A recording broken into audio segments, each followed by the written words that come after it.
Today, let's try to unpack why it happens and explore how MEL can be transformed into real driver of change. So we have a wonderful line of experts with us today. Leading the discussion, our moderator, Ling, a strategist and MEL consultant known for his participatory and complexity-aware approaches. Okay, I hope all of you are settled. Okay. Andre has around over 2 decades of experience in the international development and humanitarian sector, has worked across grassroots organizations, NGOs, UN agencies, and governments, helping them move beyond the rigid reporting towards meaningful learning, making MEL more accessible and impactful. He developed Organi, did I pronounce it correctly? A web-based platform that promotes user-friendly and collaborative data management and visualization. He's currently director of Interconnect Consulting and also serves as MEL advisor for UNOPS Myanmar. And joining him, we have a wonderful lineup of panelists. Mr. Anirban Ghose, co-founder of Transform Rural India, who brings deep insights into rural development and systemic changes. Gurshabadjeet Singh, MEL strategy consultant, passionate about creating learning and driven frameworks. Devyani Srinivasan, lead consultant at Probex Consulting with vast experience in impact assessment and adaptive learning. And Akanksha Singh, senior MEL officer at FRIDA, the Young Feminist Fund, championing an inclusive and feminist-centered MEL practices. Yeah, please, a big round of applause for them. Andre, now over to you. Before we dive into the discussion, please introduce the panel as well as set the stage for today's discussion. Okay. Yeah, thank you. Thank you so much for that introduction. And is this clear? I'm not sure. Should I hold it? So first of all, a very warm welcome to everyone, and thank you for being here today. So I'm sure you, as you've heard, this session is all about MEL, monitoring, evaluation, and learning. And I'll just say a few words to kind of open up, and then I'll hand over to our panelists to kind of share their experiences, their stories. Just a couple of things maybe I'll mention. One is that this conference conclave focused on impact and failures, to me, automatically makes me think about MEL, right? That's kind of why we do MEL, is to understand what our impact is, to understand what's working, what's not working, which is kind of the failures. And yet, there seems to be a problem, I think, with MEL. And I imagine it's something that many of you have experienced, like a lot of frustration. MEL as a frustrating thing. When I started out in this sector like 20 years ago, MEL wasn't really used. People talked about monitoring and evaluation back then. The L part was sort of added, I think, a bit later on. And it sort of feels like that L part has never really happened. You know, we've just added the letter. And I think we need to kind of understand why that's happening, because I think probably we're all trying hard to make it happen in our own ways, and yet it seems not to be happening. So what we've planned is, over the course of today, this session, but also tomorrow, we have a second session. And this first session is focused on hearing the experiences of the panelists and then opening it up for a kind of collective attempt to make sense of why is MEL not delivering on its promises. And tomorrow we have another session which is around, it's going to be more of a workshop format, and it will involve everyone kind of sharing their own experiences where they've actually witnessed MEL supporting learning, contributing to actual change, and seeing if we can together identify what we call the magic ingredients that actually make that happen. And perhaps from there, even come up with ways that we might want to carry this agenda forwards beyond this conclave, if that's something that speaks to people and resonates. So I don't want to say a lot more now, except that I'm very honored to have the opportunity to moderate this panel and to have such wonderful speakers. So I'm going to request Anirban, if you would like to kick us off and tell us a little bit about, what does it mean to try and do MEL when you're dealing with complex change processes? What are the challenges and frustrations, and how do you deal with this? Yeah, thank you. So maybe I can start with, I met this young gentleman when he was much younger than what he is today, 20 years back, in a EU-supported program which was called SISIN, which had several large livelihood organizations supported by ECO. And he was just fresh out of college. And we were talking about, how proving versus improving. This whole conversation of proving versus improving, and the EU system was looking at ways to learn rather than to prove the results had happened. So 20 years down the line, it continues to be a question. The whole business of, what is this whole M&E within organizations, and third-party evaluations, what are they attempting to do? Are you focused on improving or proving?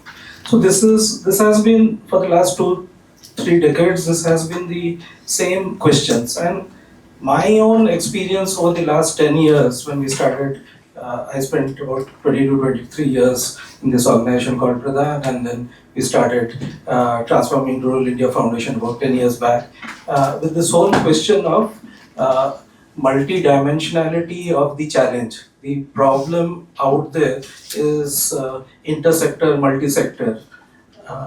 That is the A part of the problem, and the B part of the problem is it is at a massive scale.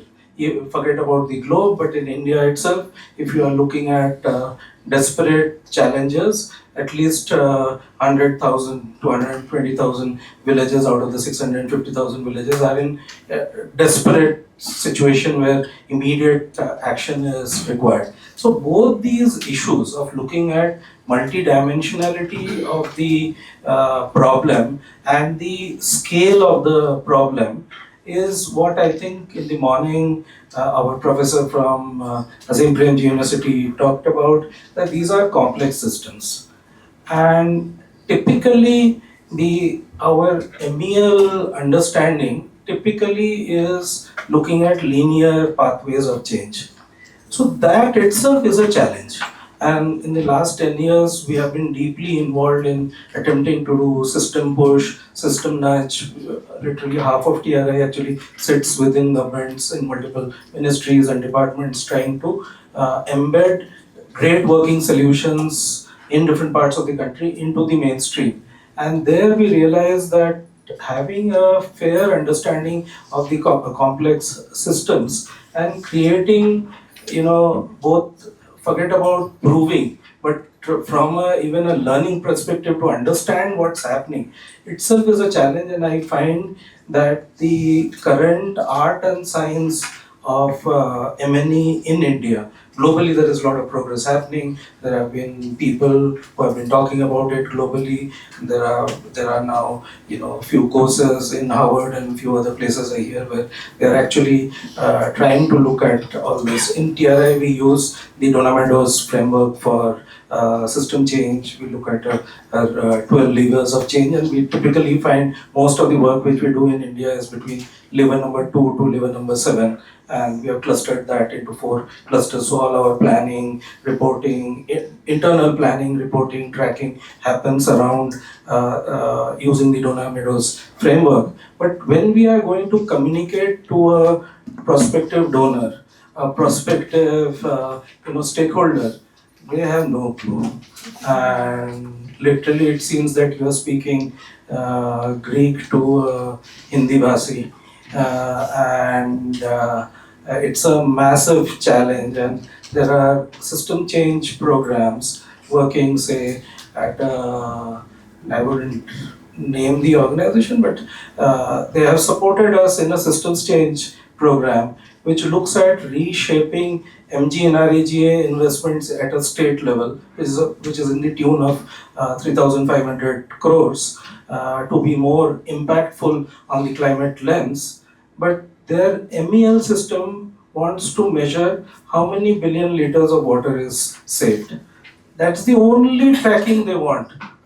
And they have no clue about what are those system shifts which are happening, what are those platform shifts which are happening, how the data is getting targeted, how review mechanisms are shifting, how multi-departmental convergence is getting triggered, what are the different forums which are getting triggered in different levels of the government, right from the block to the state level, which is reorienting both planning and execution on the ground. So, which are for us massive areas of learning, but the person who is making that investment, for them, they are neither interested and completely clueless. And obviously, if they want to make another grant of a similar kind to in another state, they wouldn't be able to replicate because they're not capturing, they're not even seeing, forget about capturing those lessons. So it is for us, we continue to see even call for proposals. They would have different formats of these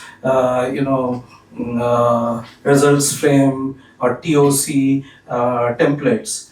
I keep on telling even my colleagues that unfortunately those were designed for project management, and you are using a variant of that to engage on issues of human complex adaptive systems, self-adaptive systems, not only adaptive. Every point you start making any intervention, the system itself adapts and becomes something else, and you want to have a predictive, linear pathways of change, which is projected over 3 to 5 years, which never works out.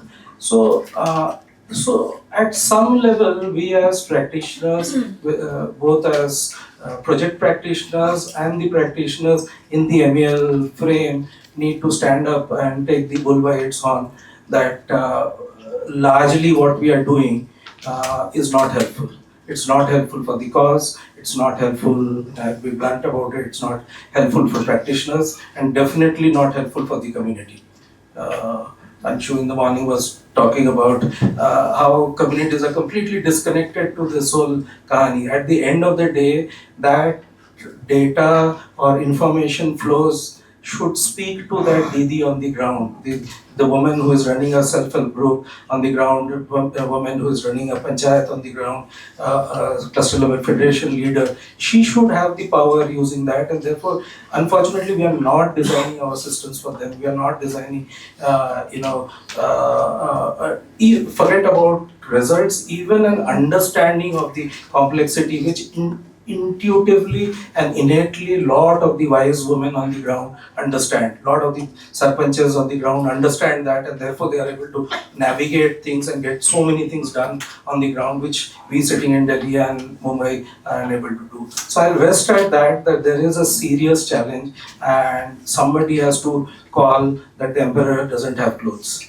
And we need to do it sooner than later. Thanks. Sorry. No, that was great. Can I ask you a question? So, have you? What happens when you try to communicate any of this to the powers that be in the context that you work in? Like, have you tried? And what happens if you try to suggest a different approach or communicate a different way of looking at things? There is a very, very important donor in this country which puts in massive amounts of money in the development sector. They are focused on system change. They did a huge MEL meeting, workshop, 2-3 days workshop. And after all that, and obviously in a 5-star hotel with, I don't know how many $1 million being spent on the entire event. where they ended up coming up with a set of indicators. It was like a re-strategy to look at a set of indicators which are aligned to the investments which this large donor is making in system shifts. And unfortunately, they came up with complete set of indicators which was there in the government MIS anyway. And we are constantly critiquing the government MIS that you are tracking inputs, you are not looking at outputs, definitely you are not looking at outcomes, you are not looking at, forget about the complexity of the outcomes, but even in a linear pathway, you are not going beyond inputs. And actually, we in our internal system we have a whole mechanism of connecting the Donamedos frame with the standard activity listing, because people want to see activities, but you are actually connecting it to the system shifts which you are bringing up within the system. So we actually have a very complex and interlinked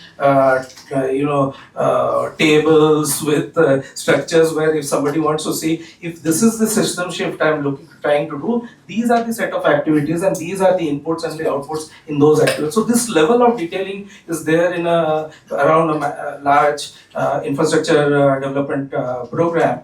And they saw it, all of them individually came, their senior leaders within the MEL individually came and told me, this is great, we like to do it. Unfortunately, that foundation has not gone forward to use any of it. So there is a system pushback within also large institutions. Although individuals in the large institution think that this is useful and we need to walk that path, but there is a system pushback within larger institutions. They haven't been able to convince their bosses sitting in the global north and so on and so forth.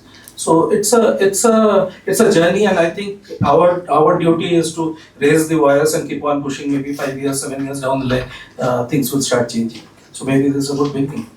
Okay, great. Thanks so much, Anirban. So Akanksha, it's over to you. Akanksha will be talking about the grant-making perspective, participatory approaches to MEL and grant-making. I'm going to take a moment to set up. Sure. Hello, hi everyone. So I'm Akanksha. I work at FRIDA, the Young Feminist Fund, which is a youth-led fund that funds across global majority countries. And we primarily fund grassroots young feminist activists. What I wanted to talk about today, and I love this invitation to talk about failure and impact, and especially interrogate participatory methods and feminist methods in MEL, and see what are not just the failures, but what are the possibilities that are there, and what can the funding ecosystem, the philanthropic ecosystem push for to make that possible. So yeah, I just want to talk about the possibilities of participatory MEL, and what are we not learning, more than the methods, the tools, the methodologies that are already out there, well documented. What are we not learning from the practice and the process itself of doing participatory feminist MEL? Because a lot of the learning happens within the process and happens within the practice of doing MEL.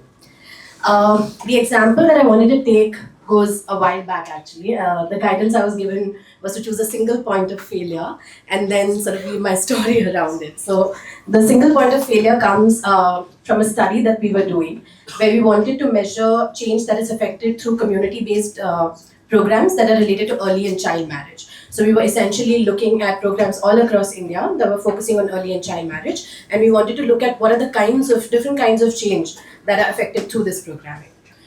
What was the problem because of which we needed a participatory MEL process that was rooted in feminist perspectives? The problem, as most of you here will know, is that the discourse in early child and forced marriage is very much rooted and centered around this widely used indicator of the number of girls who delay their age of marriage to the legal age beyond 18, right? That is the most commonly accepted, widely used indicator and becomes a metric of success for most programming that focuses on this. Why is it a bad thing? I mean, if girls are delaying their marriage beyond 18, that's a great indicator, right? That tells you about the success of the program. But what this age-focused method fails to capture is that it doesn't look at the underlying factors, right? It doesn't look at gender inequality. It doesn't... Socioeconomic context. Yeah, it does not help you in sort of inquire deeper about the socioeconomic context. It also focuses on a very short-term and objective gain, right? It's just simply saying if your programming is able to address a delay in age at marriage, that's good enough. It also does not capture a lot of long-term transformative changes that happen because of this kind of programming.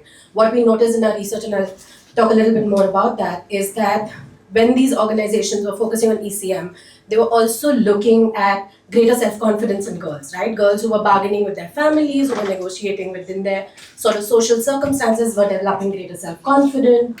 They had aspirations beyond marriage. So if you delay the age of marriage, what do you do then? You go to university, you aim at higher education. So those kind of greater transformations, social transformations that were happening, this conventional age-based method does not help us capture it, does not help us learn from it.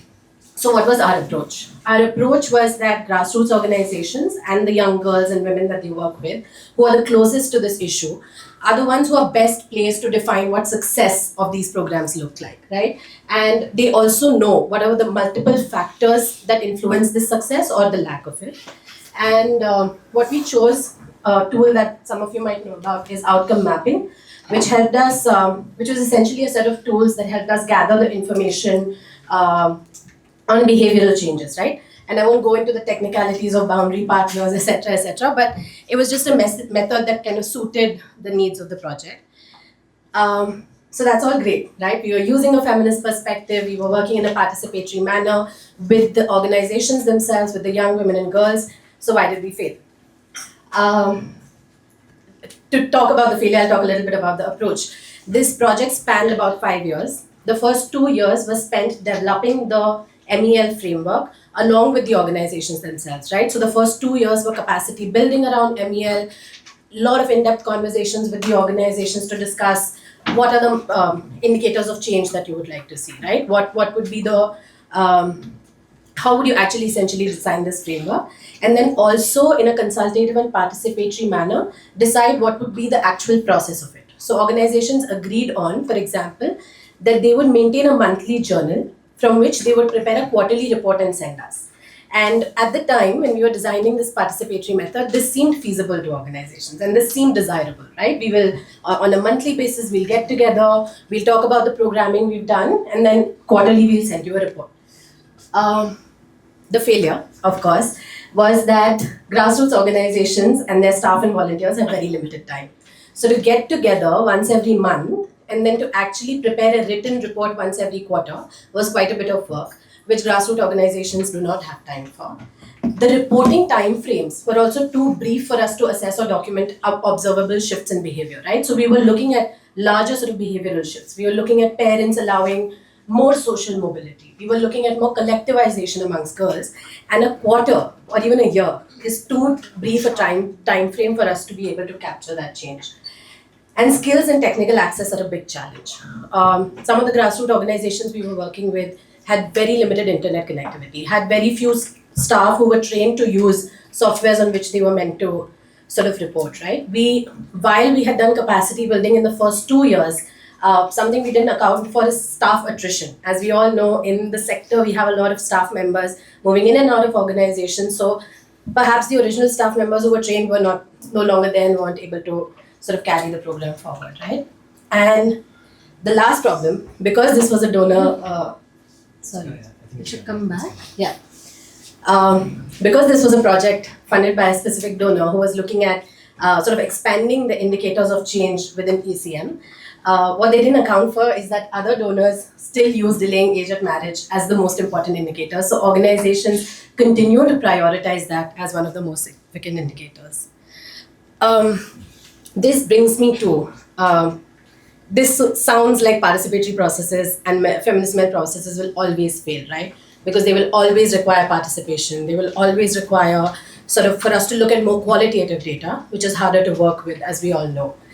But then what's the way forward and how have we done things differently? This is a quote from Srilata Batliwala and Alex Pittman that I really love and I wanted to put here. It says, when you work for women's interests, it's 2 steps forward if you're really smart and very lucky, and at least 1 step back. In fact, it's often 2 or 3 steps back. And those steps back are ironically often evidence of your effectiveness because they represent the threat you have posed to the power structures and its attempts to push you back. And the reason I picked this quote is because this is the sort of complex, messy, non-linear change that we're talking about, right? When we're talking about feminist Mel, we want to capture this place where you're not necessarily talking about program success. You're not necessarily talking about program impact, but you're talking about how did the program happen and what happened because of the program, which could actually be 2 or 3 steps back, but that itself is evidence that your programming is important. So what we do now at Frida, where I lead the feminist monitoring and evaluation team, is that we begin by acknowledging that MEL processes can default to donor-driven agendas, which result in a lack of agency that is felt by grassroots groups in shaping MEL processes that feel relevant to their context, right? So when donors, like we were hearing from Anirban before, when donors come in with their set of like preferred indicators, preferred methods, what grassroots groups especially often feel is MEL is not relevant for me because I'm not learning anything from it. And I don't have any agency, I don't have any freedom in sort of defining this learning for myself in a way that's relevant to me. MEL approaches also often require us to prove our contribution to change and continually provide tangible evidence as proof, right? So in very difficult circumstances, when feminist organizers are working, they're continually asked to prove how did you contribute to change, right? So this whole question about contribution versus attribution that we've been talking about is another big one, and one we acknowledge in designing our MEL systems. And ultimately, this places a burden on grantee partners that takes their time and resources away from their core activity without the opportunity to define their own learning needs, right? So based on whatever context these young feminist practitioners are working in, they may have very different learning needs. Maybe the only learning need they have is to go back to their communities and get feedback and action on that feedback very quickly, right? So a lot of generative learning already is happening in these contexts. But when we place this burden on GPs, grantee partners, we take them away from their core activities. And ultimately, some MEL processes can actually hinder organizations from taking bold risks, from experimenting with innovative practices, and building learning methods to enrich their work. We've been talking about this a little bit, about how MEL can often actually be used as a punitive tool by donors, right? Donors will often, it's this sort of tool that's hanging over your sword, I want to say, that's hanging over your head, wherein if you're not capturing progress in your indicators of change, it can sometimes tangentially be used to reduce your funding, withdraw your funding, not renew your funding. So sometimes then you don't want to take innovative risks, right? Sometimes you don't want to take bold steps that might actually improve your programming because MEL is then going to be used as a punitive tool against you. Yeah, I'm wrapping up. So what's Frida's approach? Very quickly summing up that we try to use very, very simple reporting formats, and we ask our GPs to share stories of change, right? So a lot of the meaning making, a lot of the sense making happens within their context, and the formats that we use are, you could send written reports, you could send audio recordings, you could send videos, you could send photos, which is also something that honors people's already sort of these decolonial ways of learning and documenting that we already have in our cultures, right? Especially in India, we know we have an oral storytelling culture. So people are already telling stories. People are already learning from their stories. There's just different ways of learning from it. And then we set very realistic reporting timeframes. So if a grant is a 2-year grant, you report at the end of 2 years. You don't report every quarter, you don't report every month. We practice language justice, which means we allow people to tell stories in the language that is most comfortable for them. So they don't have to report to us in English because we're a global donor and that's the only language we understand. We believe that, a part of doing feminist MEL and the process of doing feminist MEL is ensuring that we practice language justice. And finally, I'll skip through a bit and I'll say, the most important point, I think, is that we have dedicated resources for capacity building and for MEL. So we give capacity building grants, but we also provide non-financial resources for capacity building that grantee partners can use for their own MEL processes. And I think my biggest call to action is that philanthropic spaces, donors, need to dedicate resources to M&E if we need to make learning happen. Because without the resources, without the capacity, without the skills, MEL as a function cannot sort of thrive within organizations and learning cannot happen. I will pause there. Thank you. Okay, I think now it's over to Gurshabad. Gurshabad is going to share his experiences in the sector and the challenges related to MEL.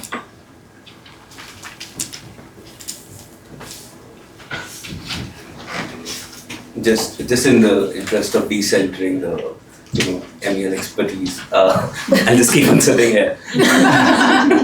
And I just want to quickly share. It's a little more personal. I also want to situate myself. I've been my engagement with MEL and development sector generally has been a little tentative and relatively. But there's this one thing which has bothered me generally about how we are as a sector and how MEL within that sector then specifically is. And I wanted to surface that, and I'm assuming it's a safe space without saying anymore. So in that spirit, there is a certain notion we have of community, I feel, and we are not community, huh? Community is out there, and so there's a certain otherization that is happening all the time, and it's built into all of our thinking. And again, I'm generalizing, and I'm speaking from my own subjective experience. I've not really validated it with a lot of people, but there's that otherization happening. The community is the other; it's not us, and that because of our position of relative privilege, we know better. So a lot of intervention logic also and it's changing, of course, but still a lot of it comes from there. I'm not saying everybody's doing that. But that's still, and the narrative seems to be shifting. But there's a lot of historical baggage for the development sector as well. And therein, because of that, I feel like if I were to call this otherization, or almost you're community-fying, the other. They're the community. We know better. And I feel it does not get. It's almost one of those fundamental things which does not get just restricted to working with the community. Then this particular dynamic keeps on getting replicated over and over again in different relationships within the development sector as well. For example, if we look at the relationship between the MEL experts or the MEL experts sitting in the funder's office and a practitioner, they are community-fying practitioners in that sense. People sitting in the headquarters and the last mile staff, we know better. They for the lack of a better, it's not a great term, but let's live with it for the duration of the sharing. They're community-fying them, and that community-fying is not, it replicates all those asymmetries. And I think a lot that is broken with MEL and how it does not really serve the purpose and does not prioritize learning or center the learning has to do with that, because it creates a lot of asymmetries and a lot of failures on the fronts of trust, honesty, community, and there's even imagination, which is, I feel, very, very important. And I can give some of the examples from what I've seen and experiences I've been a part of. For example, I was working on this long-drawn evaluation process for an organization which had been commissioned by a funder, and they'd commissioned out an evaluation process, a more participatory version of it, a relatively more open-ended version of it, but their oblique objective was to, at the end of the day, get an impact evaluation without, just sneak that in, They hired a third party, and I was part of the team that was leading that from the third party's end, and then you're working with the organization who's implementing, and you're seeing what do they need, you know. They're formulating their change model, they're articulating, they're re-articulating it. They do not want to, hamper their relationship, you know.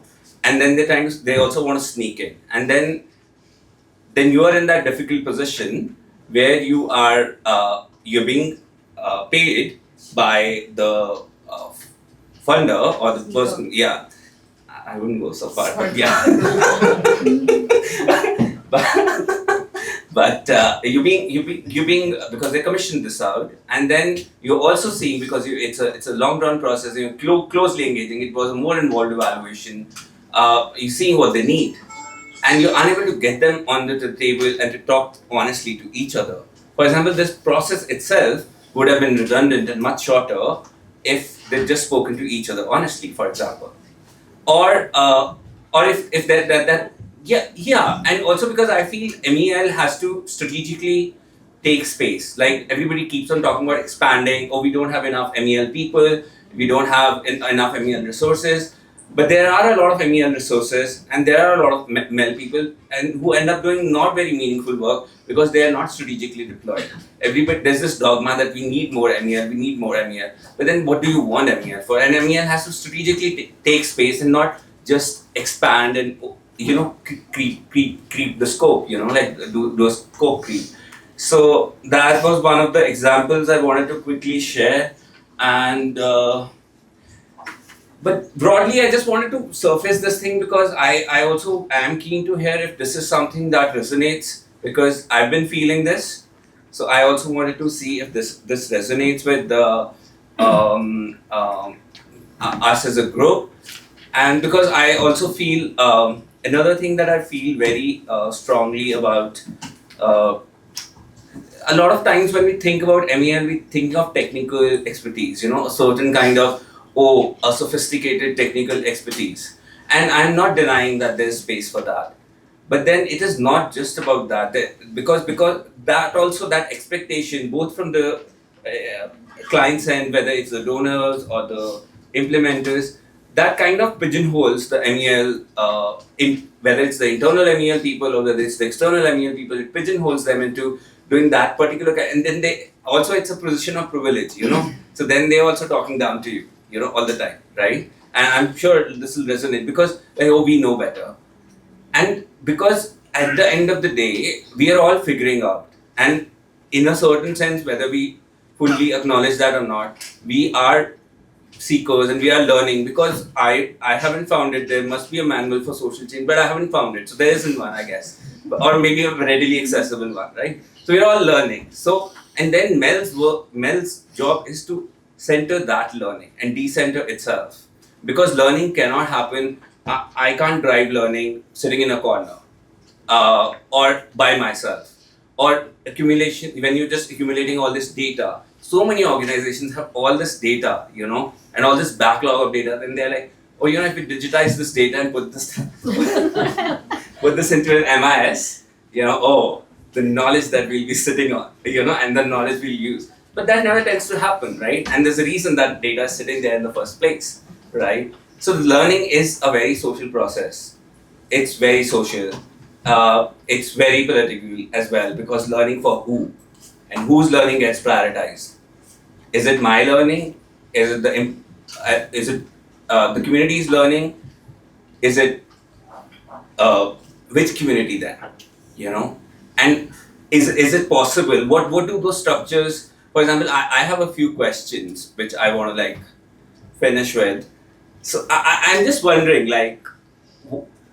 what do the structures look like or processes look like for, and these are questions which have been alive for me for a while and they continue to be alive, wherein we actually, instead of forming all these silos, we as a community get together and engage in learning processes honestly, with a certain degree of imagination, and and restore almost the political and the social potential of learning, and even question that, because somebody decided to add L to MND and now we're all calling it MEL. Now meal, now it's also meal. Now it's a meal as well, and we've added adaptation as well, and then Yeah, and then people will keep on doing that.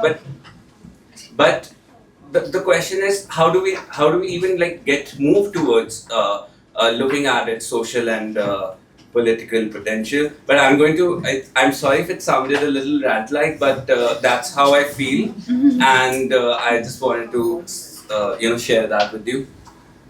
Thank you. So actually, Okay, so I'm going to talk about how I fail to facilitate learning in evaluations that I've conducted where the findings have been negative. So I'm going to start with an example that's particularly vivid in my mind of walking into a meeting room to make a presentation I was dreading making, which was really obvious because I looked terrified, as my team members told me. So why was I terrified? Firstly, because almost from the day we landed the contract, which was to conduct 2 evaluations of an NGO that the funder was supporting, the funder had been unhappy with us. So they had quite rigid ideas about what should be the scope of the evaluation, how the inception report and final report should be written, what tables they should include, even what questions we should ask key informants. So there had been a lot of friction in the process. Secondly, the results of the first evaluation showed that at least at that point in time, the program was not performing as expected.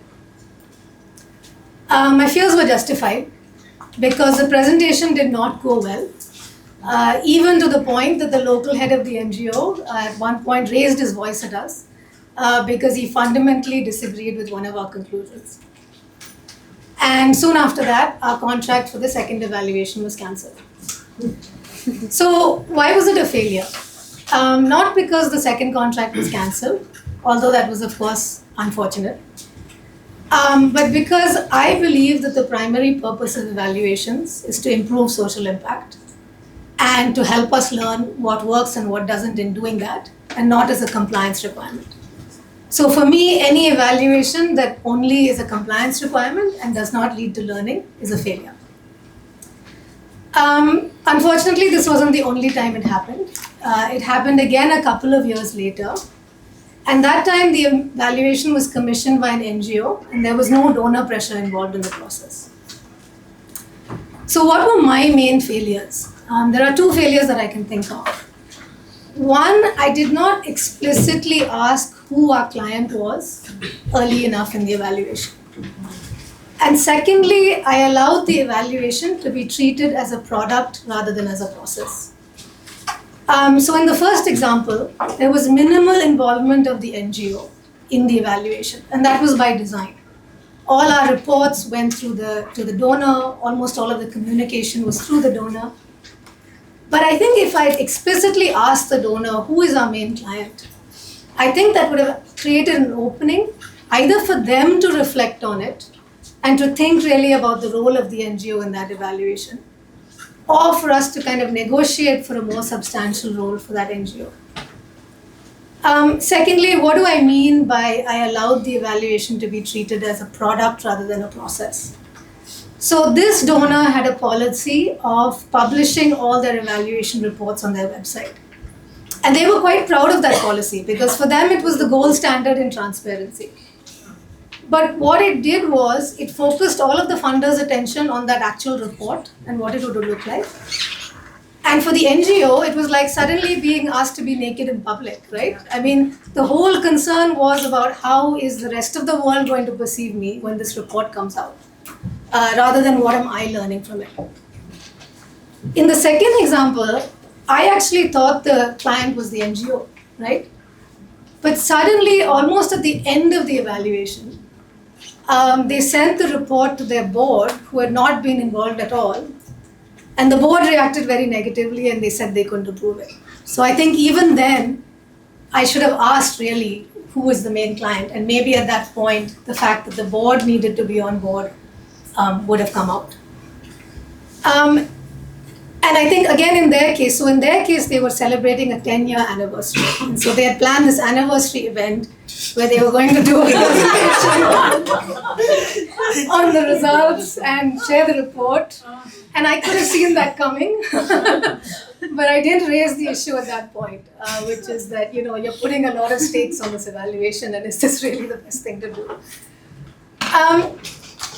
Why do I say this? It's not because I don't think evaluation reports have value. In fact, I think the process of report writing actually brings out some insights that you often don't get otherwise. But I think that both from my own experience and from the literature, the real learning and evaluation comes from the process and not from the findings and the conclusions. And so I think what I've learned is that it's less important how TOC looks and more important that it's developed through a process that allows different viewpoints to be heard and consensus to emerge. It's less important how the report looks and more important that there's a continuous process of dissemination of results and incorporation of feedback throughout the report writing process and also even the data collection process, rather than just having the report and a final dissemination as a one-off process at the end. So I'll stop there, and then, if you have any questions. Yeah, sure, thank you. Thank you. I mean, obviously it was met with challenges and in both cases, but was there a sense that learning happened through these processes? Is that something you got to even know about or see? No, so I think, to be very honest, no. I think in both cases they wanted to forget about that report like it was a bad dream. So, I mean, that's why I think it failed. But there was learning for you. Yes. Learning, right. Okay. So we are sort of roughly on time, and I thought what I wanted to do is actually just a quick first round. I have a question for all the panelists, and then we'll open it up. My question is a little bit of a switch in some ways, but hopefully connects back. How do you understand learning in the context of the cases that you have presented? Because learning is actually quite a nebulous concept. Like we say learning and we think everybody knows what we mean. Like we learn, and we also always think learning is good, right? But you can learn the wrong thing, and you can learn, right? But automatically learning becomes good. How do we understand this learning thing? Is it an accumulation of knowledge? Is it just we're doing something different than what we were doing? I'd like to hear a little bit. So maybe do you want to speak a little bit to that? Like how do you think learning can be defined? So, I mean, I think in this context, I've become really interested in the idea of evaluative thinking, right? So how can practitioners learn to think critically about their own programs in a way, and in a sense, think as evaluators do, right? So when we look at a program, we're thinking about, is it consistent? What are the variations? These kinds of things. And I think these tools are useful for practitioners too.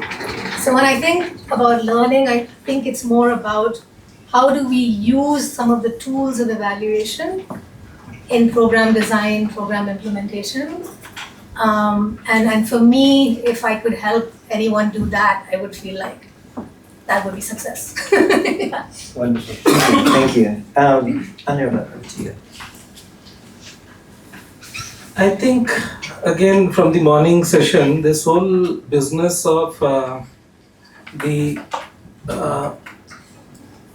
unknowable and a lot of the social change, especially the big bets or big things which are beyond the incremental change.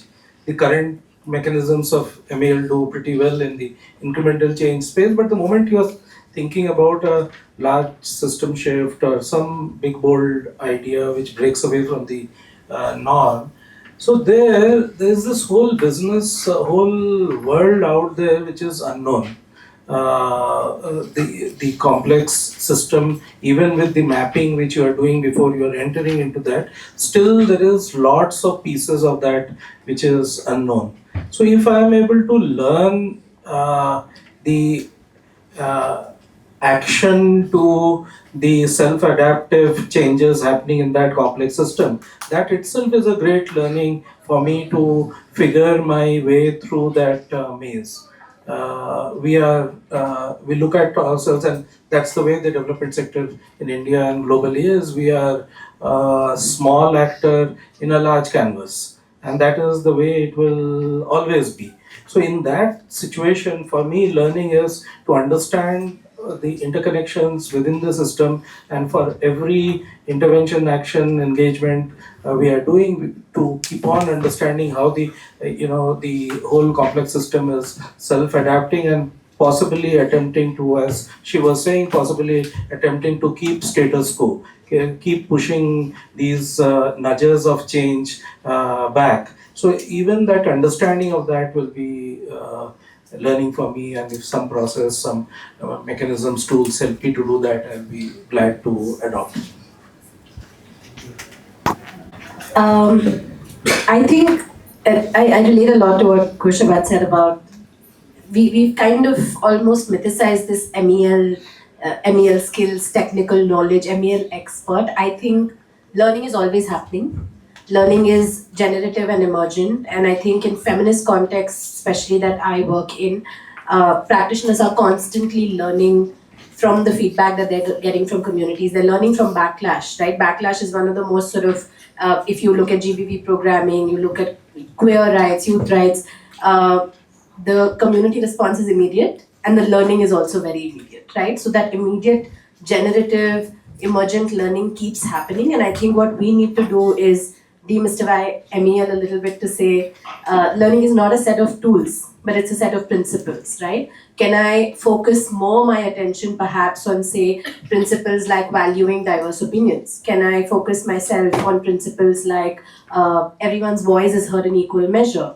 And if that's my focus, then can I make learning more of the sort of process of how do I use the data and evidence that I have instead of sitting on this mountain? And I really liked what you said about, like, organizations sometimes have all this data and they're like, oh, I wish someone could code this for me. If someone puts this in Atlas TI and Vivo, that'll be it'll solve all the world's problems, right? Instead of that sort of approach, can we say, okay, these are the things I'm hearing, this is the feedback I'm getting, and then how can I learn from this? Because I think that's a process that's pretty much constantly happening. But the last thing, that I don't think learning can happen in the fear of failure. So if the fear of failure is not removed, and if monitoring and evaluation in MEL, we don't stop using it as a punitive tool, and I've said this quite a bit, but if it doesn't stop being used as, like Devyani was saying, the report must be positive, the evaluation must be positive, we cannot remove that fear from learning, then learning perhaps cannot happen very effectively.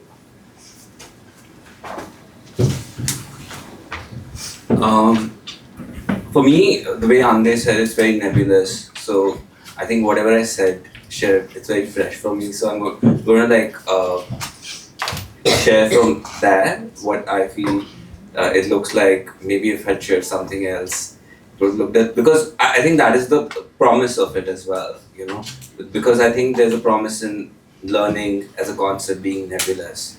It can lend itself to multiple use cases in that sense.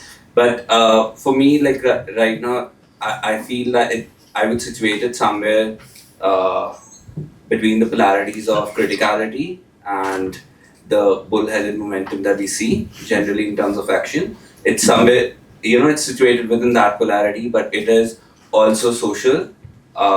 It's very, very social. It cannot be for one person or for one coterie in an organization or for a particular funder.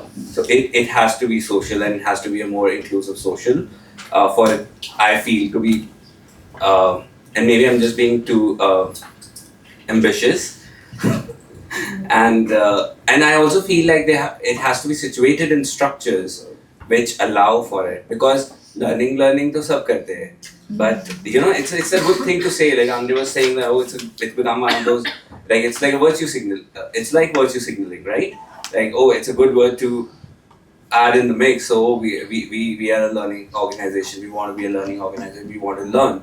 but do we have structures for that? And it's also like very convenient that we a lot of times, donors get blamed as well a lot because they're the ones who are overseeing the compliance, and there's the compliance bias. But then even the way the organizations are structured, whether it is the implementing organizations or even the third parties, and I've been a part of both. But the way you're structured, do you have structures which allow for that? For example, tomorrow if you were to usher in a learning process, with the structures and the processes supported, if it's running at the whims and fancies of one person or a set of people, it won't take root, So I feel structure in which it's situated is also, these 4 elements are coming up for me right now, so I'm going to stop before it becomes another. Great, thanks so much. So we're going to open it up. I just thought I would share two metaphors very similar that strike me. Many years ago, I remember I was really like discovering this whole field of organizational learning, and it was like, oh, this is so exciting. And one of the articles I'd read was learning as a crime. Right? It's like if you want to understand learning, you have to look at it as if it was a crime being committed in an organizational context. It needs a means, a motive, and an opportunity. And if the 3 things are not there, it can't have happened, right? So it won't happen. And I thought that was quite telling. And then more recently, this metaphor of like, I haven't shared my own like failure stories. I have hundreds, but anyway. But I've almost started to get this feeling that it's like an immune reaction to learning. It's as if there's a whole set of systems in place that kick in when the possibility of a significant shift or change in how things are understood or looked at is starting to emerge. And some of those are conscious, I think, and some of those are unconscious. Maybe it's just that suddenly the donor happens to say, well, we need this kind of a number in this box, and what you've got isn't good enough. And it kind of crushes a process that was trying to be more open-ended. Or it's like suddenly a question bubbles up and it doesn't look good and people shut down. But it's almost like an immune response system to learning. Anyway, on that note, I'd like to open it up, hear what you think. You can ask questions to the speakers. You can share your own experiences around learning and monitoring and evaluation. And we're trying to see if we can also build a collective sense of why we're in this situation, to help lay the groundwork for tomorrow as well, where we look at what might be the way out. One of many here. If you don't mind, it's slightly unconventional. Sure. But there's a person sitting here in this room, which is purely out of coincidence, who runs an NGO, and I've been a donor. Okay. And I think we talked a lot about failure of reporting, but the man has been building an organization and convincing stakeholders. You think it's unconventional, but we could have 2 words to a couple of minutes from him to understand, because I would personally, I don't know him in person, but Anshu, would you please just talk a little? I mean, I'm a donor for Goon, so I don't know you personally, but I thought we're talking so much about monitoring success. What do you donate? Just the technique, not the time. So the problem with us is that the moment people say we donate clothes or utensils, we object in the beginning. I know that philosophy. Because I follow you on LinkedIn, so I know that. Because we always say that giving away your second-hand material is not a donation at all. Thank God I didn't say that, because I know that philosophy of yours. Because that's like a discard, and you need to be thankful to the people who are using your second-hand stuff, because they are the keepers of your emotions. I didn't get your question. I was just curious because we've been talking about monitoring success and learning from failures, and a lot of it came from some, an outside party tracking an NGO's work and giving a report. And then obviously there are multiple stakeholders which they talked about. And it's a challenge and it's a failure if it doesn't work. But I think Anshu has been doing something where there is no option but to learn from the failure. Directly we didn't face any problem, right? Because I think as an organization we are a very open organization. So you can just come, see, monitor, write, good, bad. And I'm sure there must be some losses because some people must have written bad. So how do maybe but just because we were not looking at those reports. I mean, yeah.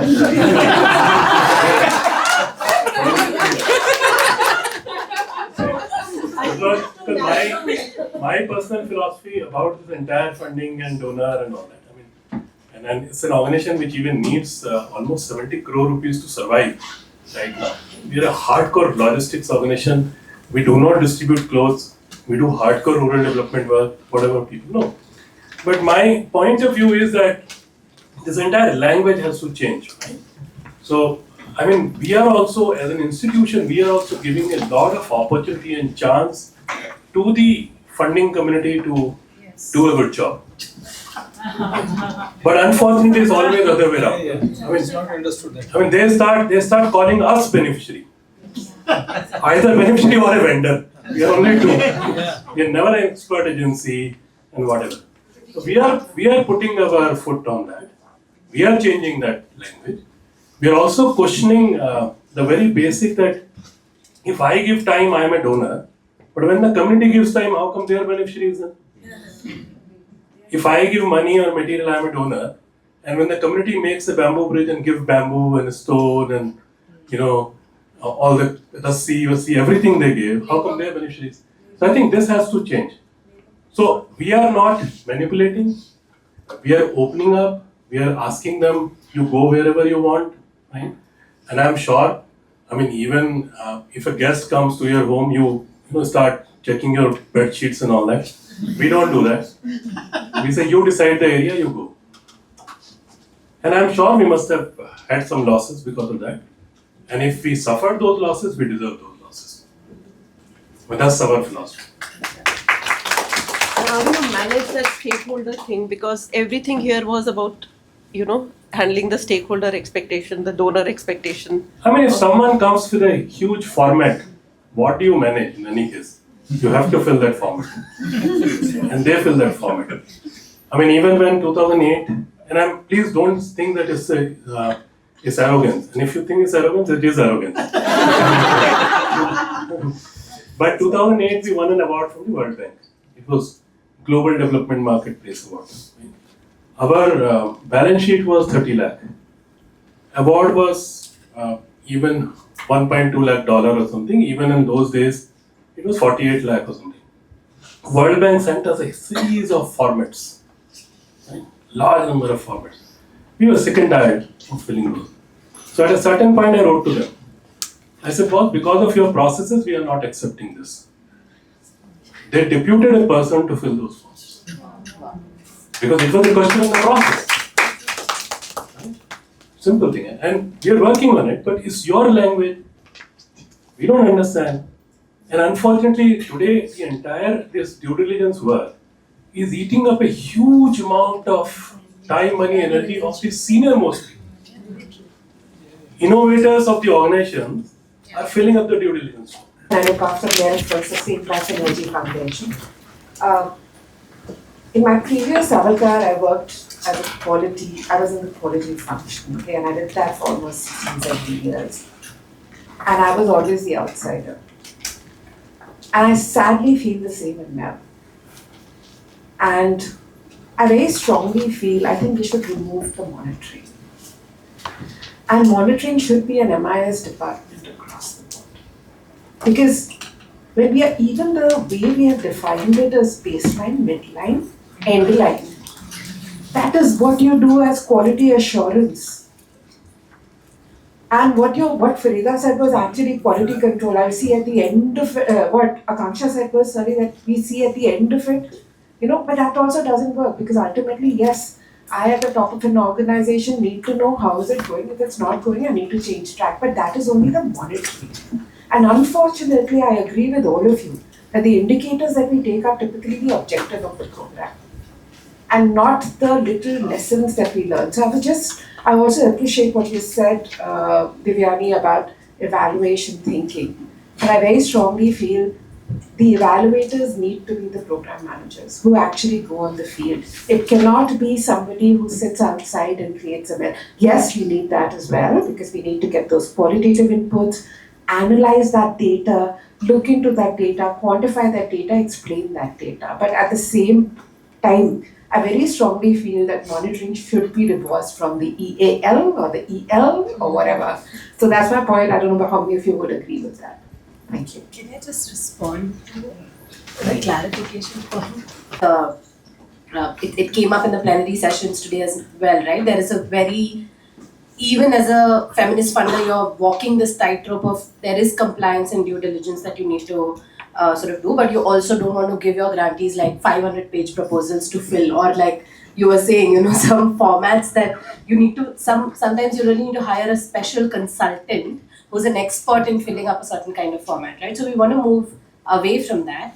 And our reporting is very much focused on what is necessary for compliance and due diligence for us. But outside of that, outside of the 2-year reporting period, or some of our grants are quite long-term and flexible, so the reporting period varies. But the idea is to create space for learning for grantee partners themselves in ways that make sense to them, right? So some of our grantee partners, for example, that are in the Pacific, that are in Fiji, have indigenous learning methodologies that make sense to them, that are relevant to them, that we've always used, right? So we don't want to move them away from that and say, no. I've decided outcome mapping is the best tool, so you must use that, right?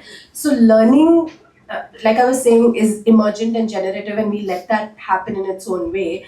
But I think as funders, what we're grappling with also is that due diligence and compliance needs to happen, but how can you make it as less burdensome, as less extractive on your grantee partners as possible? And that's the sort of balance we're trying to strike. I wouldn't say we've succeeded, but we're trying. No, I agree, but I strongly feel that monitoring should be Yeah. up so that people understand this is monitoring and it has to be done, and Yeah. that's something you need to do.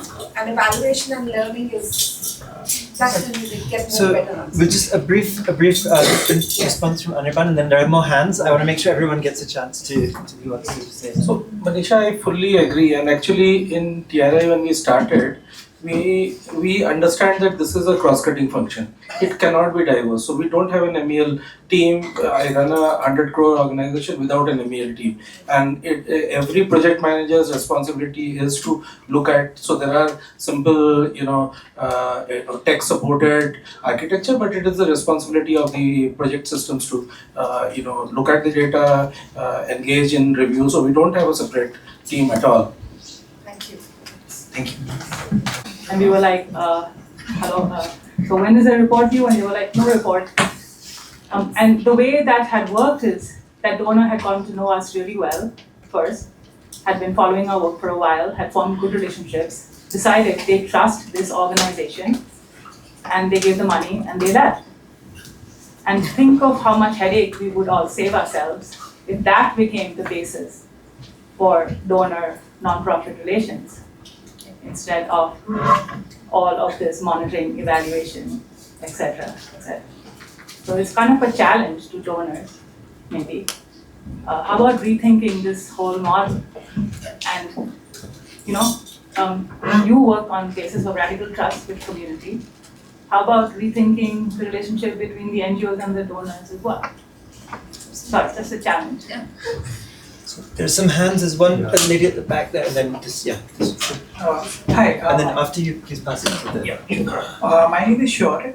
I've worked in grassroots organization for almost 6 to 7 years. So I just wanted to know that there has been a lot of focus in the program evaluations on RCTs, right?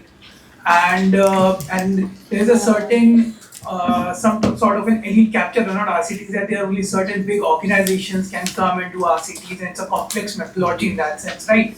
So what's your take on developing simpler methodologies, to have certain kind of, not only getting just the impact correct, but also calculating the evaluation process, like doing some sort of process evaluations as well, and rather than just focusing on those kind of big evaluations which will take 5, 7, 8 years, right? So what's your take on that? Anybody in the panel can ask that. Yeah. We'll take another question, and we can. Thanks. My question is actually related to Kamal's, and I wanted to ask this question to the panel, the philanthropy panel today, right? So, but I will ask it here, which is, we've been talking about trust-based philanthropy for a long time now, right? I think it's related to Kamal's point. But I honestly, in the last, 15, 20 years of working in this sector at large, I haven't seen, even in the recent past, much of that in action, right? So I'm just wondering, and I'm here to learn, I'm not an MEL expert. So to the MEL experts in the room and on the panel, have you seen examples of this in action, and even if it's not as extreme as Kamal's, and what might one need to do? Because in my opinion, that really has been a failure, because we had this nice buzzword and it's been going around. I'm wondering what it will take to see that in action. Yeah, let's take that last one and then we'll bring it back for some responses. So my organization that I'm representing is also based out of the US, and we do get some grants, as Kamal you mentioned.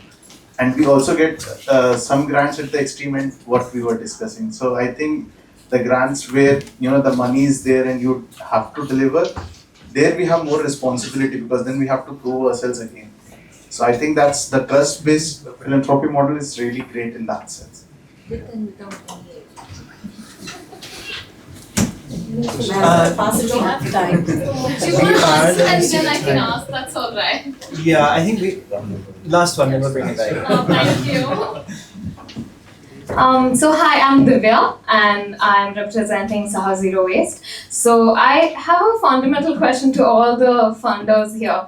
So because I work in waste management, a lot of the things that we are learning on the field is kind of new. And when we do the pitch, when we are at the proposal stage, we have given a set of indicators and we expect the project to go in a certain way. But let's say 6 months down the line, we learn that, oh my God, maybe 90% of what we have done is wholly different for X number of market reasons, X number of policy reasons. So many things that's probably not even in our control. So here's my question. How would you recommend I pitch to you the first time around, where I'm able to account, I may not be able to account for all the new things that's going to happen, but how do I pitch and how do I give the set of indicators that doesn't get me in this sort of a mess, 6 to 8 months down the line? That's one. And B, if I were to re-pitch to you, how do you think? So let's say we have a project of 3 years and 6 months down the line, I have learned that, oh my God, maybe 50% of my indicators are probably not something I can use for a long time. There are newer, softer, subtler indicators that I need. So if I have to re-pitch this to you, especially if it's a corporate client, it's extremely difficult to do that because they have as he said, a very set metrics of doing this. So if I were to re-pitch this to you, then how would you recommend I do this? So yeah, thank you so much. Working as a new NGO, when we pitch things to anyone who is as a donor, we face same problem that we are doing something and we are not getting money. So if we are not getting monitoring basis and we have to run also. So the same, how to pitch as a new organization, even if we are working hard. So they are asking, you should complete 3 years, you should complete 5 years, and that's we are facing. Does anyone have a burning desire to answer any of these? Comments about trust-based. Yeah, please. So I think because we were supposed to talk about failures, we all only talked about bad experiences. But I think to Sucharita, your point, I mean, I did work on an engagement. It was a long-term engagement with a donor who had no financial reporting from the grantees. They were just asked to provide like a progress report in any format they wanted.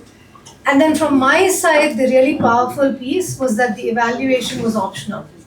So they could choose to do it or not. If they wanted to do it, then I got to work with them, with my firm.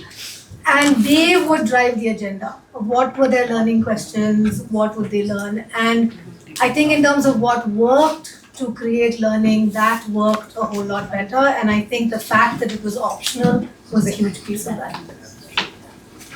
Yeah, thank you. Thank you so much. I just quickly wanted to add to what Devyani was saying, and from the experience of being on the other side of the table, sort of being a funder that's trying to practice trust-based philanthropy,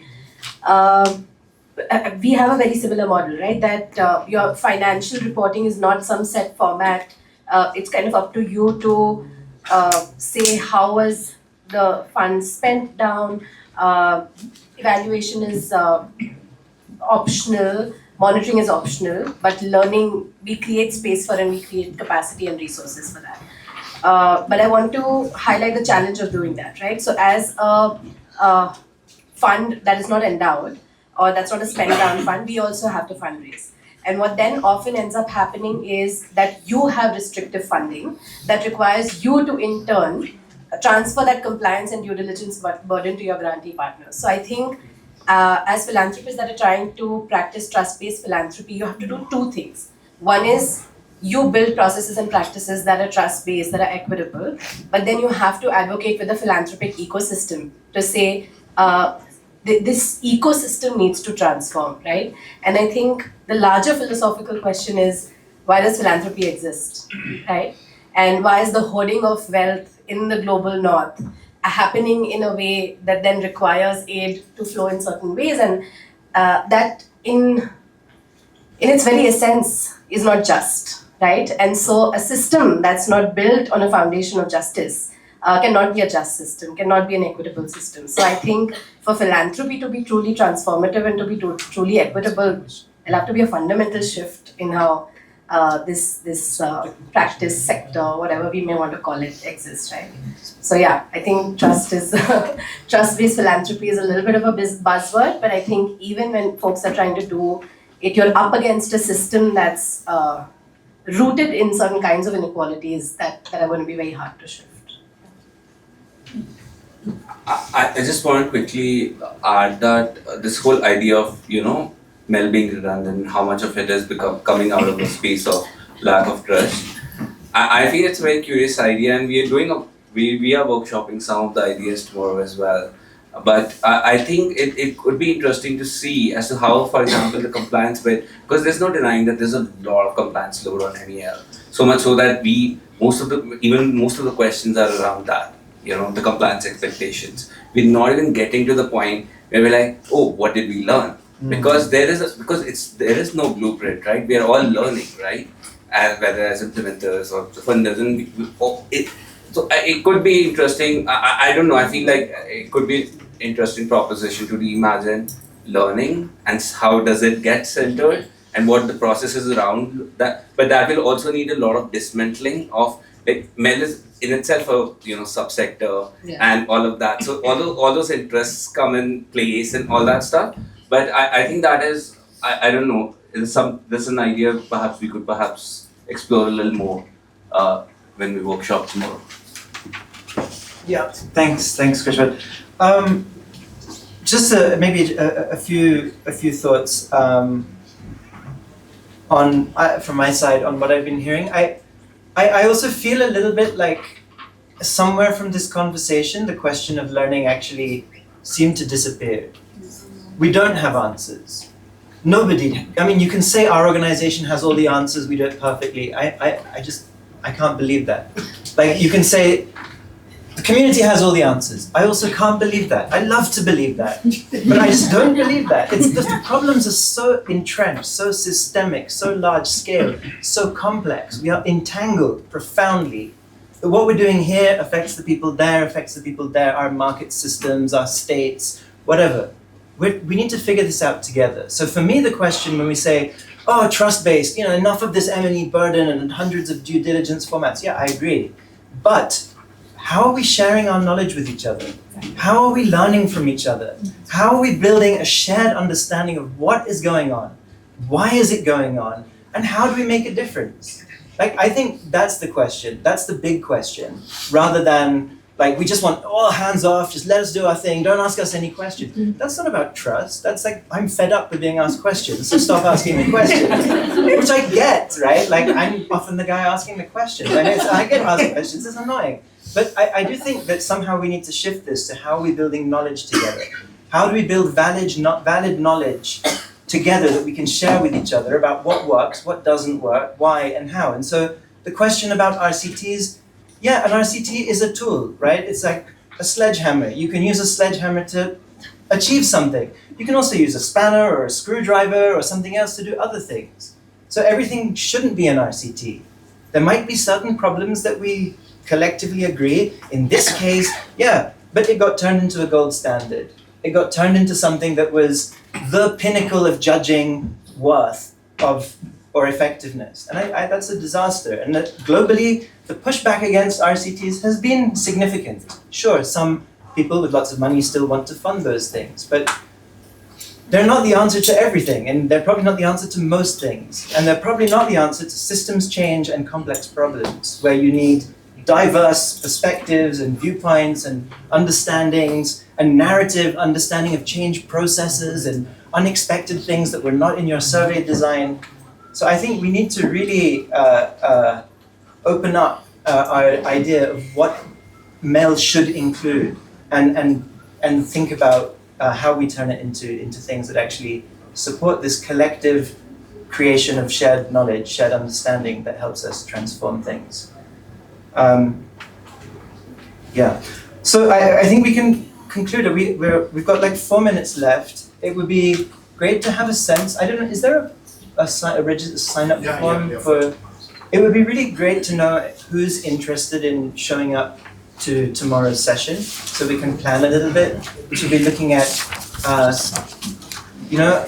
how do we actually get learning to happen? How can we make MEL something that is an enabler of learning and not a donor-driven burden and compliance tool?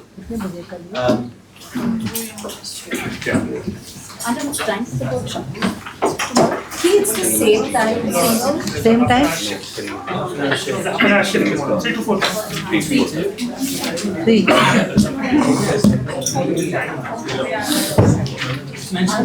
Yeah. You want to answer, you might be able to answer that question about the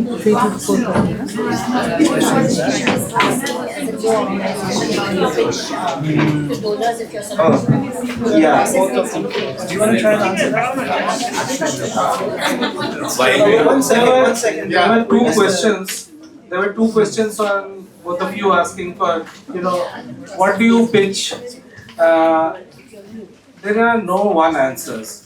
It is almost like Andre can comment it more technically, but I think initially somebody has to fund you based on your passion, based on your great excitement to bring about change, and therefore mentors are important. Somebody like when we started TRI, we had nothing. But because we had a history in the development sector, we were able to raise 150 crores to begin. But when I don't have 20 years of work experience, you have to have somebody who understands your passion and is willing to do that. And there are structured processes elsewhere, like if you want to be a lawyer, you go to and start working with a senior lawyer. The same model has to be there in the social sector. You have to find somebody who takes you under your wings and guides you, supports you, because other than that you really don't have anything. Then comes the second question, that if you have made a break there, don't overcome it. Don't overcome, because you are still in a formative stage. It's best to be transparent about it, that we are still at a formative stage. We are figuring out what are the things. What we can commit is we'll definitely do an understanding of what's happening. We'll have the community voices. We will have a systems mapping which is there. Those are things which you anyway will do to understand. Commit those things rather than outcomes, because you have not even experienced a TOC, that your pathways of change are not clear. So best not to do any commitments around that. Technically, would you like to add anything on that? No, not really. But I would just say that I think there are all these like complexity-aware MEL methods and approaches and tools which are supposed to support learning and outcome-focused measurement and adaptation. And everyone talks about adaptive management and but the problem is that the practice in the sector and the practice of donors is not aligned. Yeah. And actually they will ask for learning and they will ask for adaptive management, but they will have systems and processes that do not enable it. So I think, I don't know what we can do about it, but somehow the message needs to go to donors that what is it that needs to be shifted at that level to support this kind of learning focused approach, an adaptive focused approach. How do you make sure that you're enabling that? Because things will change, they should change. If things haven't changed, it probably means you learned nothing and you might be doing something wrong. So I think there's a big question there, but there's lots of different methods and tools that can support that. if you have a donor that's willing to accept that. And I'm sure there's cases where you say, oh, we're doing a developmental evaluation, but it's in a context that doesn't support that at all. And it ends up being called a thing and not being that thing.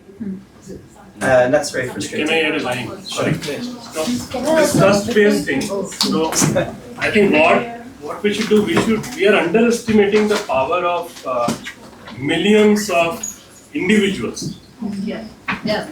And they are giving it absolutely trust-based. They are not looking for anything, they are only looking for good work by the organization. I mean, if you see the entire progress of Munj, it is not only because of the funding agencies and now CSR and all, but largely, I mean, I didn't even know the person, to be honest. But see how passionate she is about a particular cause. I mean, that is 100% trust-based. So we should also appreciate and celebrate that trust base. It might not be there with some agencies and all, but individuals are largely doing trust based. Thank you. Thank you. That was the burning desire to say. Okay, thank you very much. That's almost end of today's discussion.